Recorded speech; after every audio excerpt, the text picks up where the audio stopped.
So another part of the malt syrup here. So this is where I thought it got super, super funny. Malt syrup is great for brewing. And so they knew when they were making this that it was being sold to home brewers.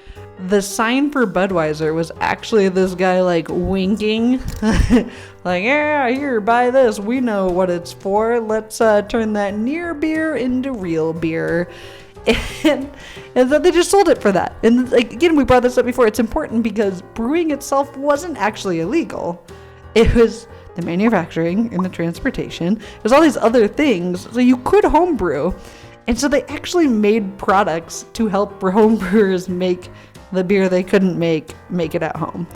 And I get why that happened. It just seems so ironic and so silly. But that's what they did. They had to do it to survive.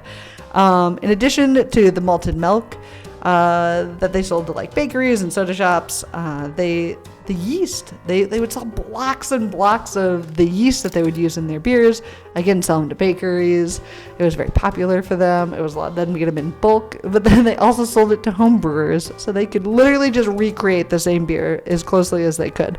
So you'd get this near beer from, let's say, Pabst or Budweiser, and then they'd be like, here's like the sugars and the yeast to put in this to make it taste like ours. So they like the amount of thinking and organizing that probably went into like, if you use our yeast and our malt syrup and our near beer, it's gonna taste just like our beer. And I wish we could recreate all of those pieces and see if they actually tasted close at all, because that's fantastic on every single level. So another thing to note is, even though you couldn't have real beer, near beer sales, they were okay, but they still actually didn't do super.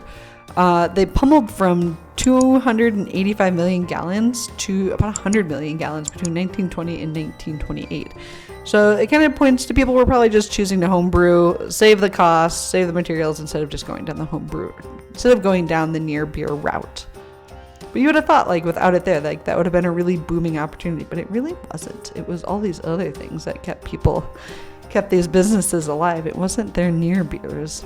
The numbers on how much the malt syrup actually boomed was in 1926, 438 million pounds were produced, and in 1927, 1 year later, 450 million pounds were made. So it increased by 12 million pounds in 1 year. So this is going to be a huge piece of why they were able to stay alive and stay in business. And it was estimated that 90% of the syrup was used for homebrewing specifically. So again, that makes sense why the near beers necessarily weren't like doing great. Everyone just went and started homebrewing. The hop boom, that was another big one. I feel like I haven't seen anyone talk about this. The hop boom was huge. In 1 year of hop sales, excluding for near beers and like exports, exceeded 13 million pounds.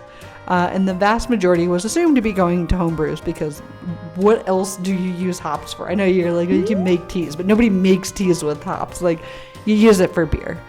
And by 1929, using the sales figures of hops and malts and other ingredients, they estimate that Americans brewed 700 million gallons of homebrew beer because they wanted their beer. That is so much homebrew beer. I actually tried to like figure out what currently like the amount of homebrew that's brewed, and I couldn't really find much on it. So that was a bummer, but it would be fun to kind of see that comparison. But that is a crap ton of homebrew beer, in my opinion.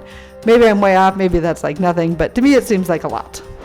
If you want to learn about the most bizarre products that helped breweries survive during the Prohibition, click this sucker here. We're getting into it.